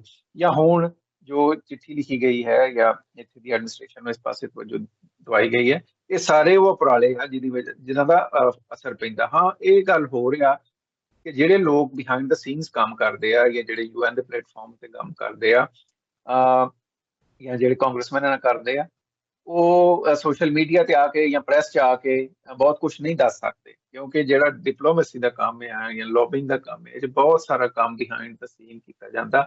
ਉਹ ਤੁਸੀਂ ਫਟਾਫਟ ਅੱਜ ਕੱਲ੍ਹ, ਕਿਉਂਕਿ ਫੇਸਬੁੱਕ ਟਵਿੱਟਰ ਦਾ ਜ਼ਮਾਨਾ, ਤੁਸੀਂ ਫਟਾਫਟ ਆਪਣੀ ਸੈਲਫੀ ਖਿੱਚ ਕੇ ਪਾ ਨਹੀਂ ਸਕਦੇ, ਨਾ ਹੀ ਵੀਡੀਓ ਪਾ ਸਕਦੇ ਮੈਂ ਫਲਾਣੇ ਨੂੰ ਮਿਲਿਆ ਤੇ ਆਹ ਗੱਲ ਹੋਈ। ਸੋ ਬਿਹਾਈਂਡ ਦ ਸੀਨ ਬਹੁਤ ਕੁਛ, ਬਹੁਤ ਸਾਰੀਆਂ ਸੰਸਥਾਵਾਂ ਜਿਹੜੀਆਂ ਵਾ ਉਹ ਕਰਦੀਆਂ ਵਾ ਇਹਨਾਂ ਮਾਈਨੋਰਟੀਜ਼ ਵਾਸਤੇ। ਤੁਸੀਂ ਇਹ ਦੇਖੋ ਕਿ ਜਿਹੜਾ ਲੋਕਾਂ ਦਾ ਜੇ ਲੋਕ ਇਕੱਠੇ ਹੋ ਕੇ ਸ਼ਾਂਤਮਈ ਢੰਗ ਦੇ ਨਾਲ ਆਪਣੀ ਗੱਲ ਚਲਾਉਣ, ਕਿਸਾਨੀ ਦਾ ਸੰਘਰਸ਼ ਜਿਹੜਾ ਵਾ ਉਹ ਸਾਡੇ ਸਾਹਮਣੇ ਹੈ, ਬਹੁਤ ਵੱਡੀ ਮਿਸਾਲ ਆ ਕਿ ਕਿਸਾਨੀ ਦਾ ਸੰਘਰਸ਼ ਜਿਸ ਵੇਲੇ ਭਾਰਤ ਚੱਲਿਆ ਤੇ ਨਰਿੰਦਰ ਮੋਦੀ ਸਰਕਾਰ ਨੂੰ ਗੋਡੇ ਟੇਕਣੇ ਪਏ, ਔਰ ਉਹਦੇ ਵਿੱਚ ਸਿੱਖਾਂ ਨੂੰ ਸਭ ਤੋਂ ਵੱਡਾ ਜਿਹੜਾ ਸਬਕ ਮਿਲਦਾ ਕਿ ਤੁਸੀਂ ਬਾਕੀਆਂ ਦੇ ਨਾਲ ਰਲ ਕੇ ਕਰੋ। ਤੁਸੀਂ ਦੇਖਿਆ ਕਿ ਉਹਦੇ 'ਚ ਕੋਈ ਜ਼ਾਤ ਦਾ ਵਿਤਕਰਾ ਨਹੀਂ ਸੀਗਾ, ਕੋਈ ਧਰਮ ਦਾ ਨਹੀਂ ਸੀ, ਹਿੰਦੂ, ਮੁਸਲਮਾਨ, ਸਿੱਖ, ਔਰ ਸਿੱਖਾਂ ਨੇ ਲੀਡ ਕੀਤਾ ਕਿਸਾਨੀ ਦੇ ਸੰਘਰਸ਼ ਨੂੰ।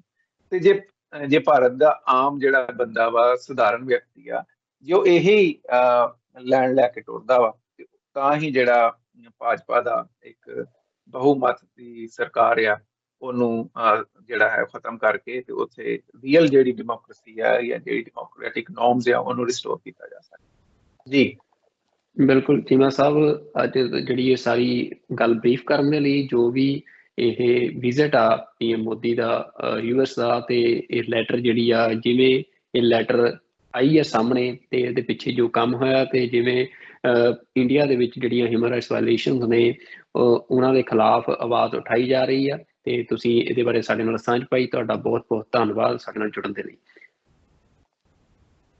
ਬਹੁਤ ਧੰਨਵਾਦ ਜੀ। ਵਾਹਿਗੁਰੂ ਜੀ ਕਾ ਖਾਲਸਾ, ਵਾਹਿਗੁਰੂ ਜੀ ਕਾ ਖਾਲਸਾ, ਵਾਹਿਗੁਰੂ ਜੀ ਕੀ ਫਤਿਹ ਜੀ। ਸੋ ਇਹ ਸੀ ਡਾਕਟਰ ਚੀਮਾ, ਜੋ ਕਿ ਲਗਾਤਾਰ ਲੋਬਿੰਗ ਜਿਹੜੀ ਆ, ਭਾਵੇਂ ਉਹ ਸਿੱਖ ਮਸਲਿਆਂ ਦੇ ਉੱਤੇ ਹੋਵੇ, ਚਾਹੇ ਉਹ ਮਾਈਨੋਰਟੀਜ਼ ਦੇ ਨਾਲ ਜੁੜੀ ਹੋਵੇ, ਹਿਊਮਨ ਰਾਈਟਸ ਦੀ ਗੱਲ ਹੋਵੇ, ਉਸ ਦੇ ਉੱਤੇ ਇੰਟਰਨੈਸ਼ਨਲ ਪਲੇਟਫਾਰਮ ਦੇ ਉੱਤੇ ਕਰਦੇ ਰਹਿੰਦੇ ਨੇ।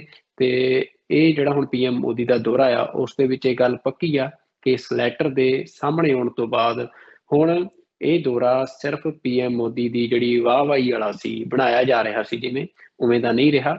ਜਾਂ ਫਿਰ ਇੰਡੀਆ ਦੇ ਜਿਹੜੇ ਆਪਣੇ ਡਿਫੈਂਸ ਇੰਟਰਸਟ ਨੇ, ਜਾਂ ਫਿਰ ਇੰਡੀਆ ਜਿਹੜਾ ਆ ਉਹ US ਤੋਂ ਕੁਝ ਭਾਲ ਰਿਹਾ ਆ, ਭਾਵੇਂ ਉਹ ਡਿਫੈਂਸ ਇਨਫਰਾਸਟਰਕਚਰ ਦੇ ਵਿੱਚ ਹੋਵੇ, ਚਾਹੇ ਉਹ ਟ੍ਰੇਡ ਦੇ ਵਿੱਚ ਹੋਵੇ, ਸਿਰਫ ਉੱਥੋਂ ਤੱਕ ਗੱਲ ਨਹੀਂ ਰਹੀ। ਹੁਣ US ਦੀ ਇੱਕ ਵੱਡੀ ਪੋਲੀਟੀਕਲ ਲੋਬੀ ਜਿਹੜੀ ਆ, ਉਹ ਇੰਡੀਆ ਦੇ ਵਿੱਚ ਜੋ ਹਿਊਮਨ ਰਾਈਟਸ ਵਾਇਲੇਸ਼ਨਸ ਹੋ ਰਹੀਆਂ ਨੇ, ਜਿਵੇਂ ਮੀਡੀਆ ਦੇ ਉੱਤੇ ਪਾਬੰਦੀਆਂ ਲਾਈਆਂ ਜਾ ਰਹੀਆਂ ਨੇ, ਜਿਵੇਂ ਪੋਲੀਟੀਕਲ ਡਾਇਸੈਂਟ ਨੂੰ ਦਬਾਇਆ ਜਾ ਰਿਹਾ ਆ, ਤੇ ਇੰਟੋਲਰੈਂਸ ਜਿਹੜੀ ਮਾਈਨੋਰਟੀਜ਼ ਦੇ ਖਿਲਾਫ ਲਗਾਤਾਰ ਵੱਧ ਰਹੀ ਆ, ਉਸ ਦੇ ਉੱਤੇ ਹੁਣ ਬੋਲ ਰਹੀ ਆ। ਤੇ ਇਸ ਸਾਰੇ ਦੌਰੇ ਦੇ ਦੌਰਾਨ ਜਿਹੜਾ ਇਹ ਜਿਹੜੇ ਹਾਲਾਤ ਨੇ ਇੰਡੀਆ ਦੇ, ਇਹ ਮੋਦੀ ਦਾ ਪਿੱਛਾ ਕਰਦੇ ਰਹਿਣਗੇ। ਤੇ ਜਿਹੜੇ ਸਿੱਖ ਨੇ US ਦੇ, ਉਹ ਵੀ ਤਿਆਰ ਨੇ, ਕਿਉਂਕਿ ਲਗਾਤਾਰ ਜਿਹੜੀ ਸਿੱਖ ਸਟਰਗਲ ਆ ਆਪਣੀ ਇੰਡੀਪੈਂਡੈਂਸ ਦੀ, ਉਹ ਜ਼ੋਰ ਫੜ ਰਹੀ ਆ, ਜਿਸ ਤੇ ਰਿਐਕਟ ਕਰਦਿਆਂ ਜਿਹੜਾ ਇੰਡੀਅਨ ਗਵਰਨਮੈਂਟ ਆ ਉਹ ਕਾਫੀ ਐਕਸ਼ਨਸ ਵੀ ਕਰ ਰਹੀ ਆ। ਪਰ ਸਿੱਖ ਮੂਵਮੈਂਟ ਜਿਹੜੀ ਆ ਉਹ ਲਗਾਤਾਰ, ਭਾਵੇਂ ਉਹ ਰੈਫਰੈਂਡਮ ਦੇ ਰੂਪ 'ਚ ਹੋਵੇ, ਚਾਹੇ ਉਹ ਪੰਜਾਬ ਦੀ ਧਰਤੀ ਦੇ ਉੱਤੇ ਨੌਜਵਾਨਾਂ ਦੇ ਵਿੱਚ ਆਪਣੀ ਰਾਜਸੀ ਹੋਣ ਦੇ ਲਈ ਜਿਹੜਾ ਸੰਘਰਸ਼ ਖੜਾ ਹੋ ਰਿਹਾ, ਉਸ ਦੇ ਰੂਪ 'ਚ ਹੋਵੇ, ਤਾਂ ਇਹ ਲਗਾਤਾਰ ਵੱਧ ਰਹੀ ਆ। ਤੇ ਇੰਡੀਅਨ ਗਵਰਨਮੈਂਟ ਦਾ ਰਿਐਕਸ਼ਨ ਵੀ ਸਾਹਮਣੇ ਆ ਰਿਹਾ ਹੈ। ਤੇ ਸਿੱਖ USA ਦੇ ਜਿਹੜੇ ਆ ਮੋਦੀ ਨੂੰ ਘੇਰਨ ਦੀ ਤਿਆਰੀ ਕਰ ਰਹੇ ਨੇ, ਤੇ ਇੱਕ ਪ੍ਰੋਟੈਸਟ ਵੀ ਜਿਹੜਾ ਆ ਆਰਗੇਨਾਈਜ਼ ਕੀਤਾ ਜਾ ਰਿਹਾ ਹੈ, ਜਿੱਥੋਂ ਤੱਕ ਜਾਣਕਾਰੀ ਆ। ਤੇ ਅਗਲੇ ਦਿਨਾਂ ਦੇ ਵਿੱਚ ਜੋ ਵੀ ਐਕਟੀਵਿਟੀਜ਼ USA ਦੇ ਵਿੱਚ ਹੋਣਗੀਆਂ, ਉਹ ਤੁਹਾਡੇ ਤੱਕ ਅਸੀਂ ਪਹੁੰਚਦੀਆਂ ਕਰਦੇ ਰਹਾਂਗੇ। ਤੇ ਅੱਜ ਦਾ ਸਾਡਾ ਪ੍ਰੋਗਰਾਮ ਜਿਹੜਾ ਆ, ਉਸ ਦੇ ਵਿੱਚ ਇੰਨਾ ਹੀ। ਕੱਲ ਨਵੇਂ ਮੁੱਦੇ ਦੇ ਨਾਲ, ਕਿਸੇ ਨਵੇਂ ਵਿਸ਼ੇ ਦੇ ਨਾਲ, ਕਿਸੇ ਨਵੇਂ ਮਹਿਮਾਨ ਦੇ ਨਾਲ ਤੁਹਾਡੇ ਅੱਗੇ ਹਾਜ਼ਰ ਹੋਵਾਂਗੇ। ਉਦੋਂ ਤੱਕ ਰੱਬ ਰਾਖਾ। ਵਾਹਿਗੁਰੂ ਜੀ ਕਾ ਖਾਲਸਾ, ਵਾਹਿਗੁਰੂ ਜੀ ਕੀ ਫਤਿਹ।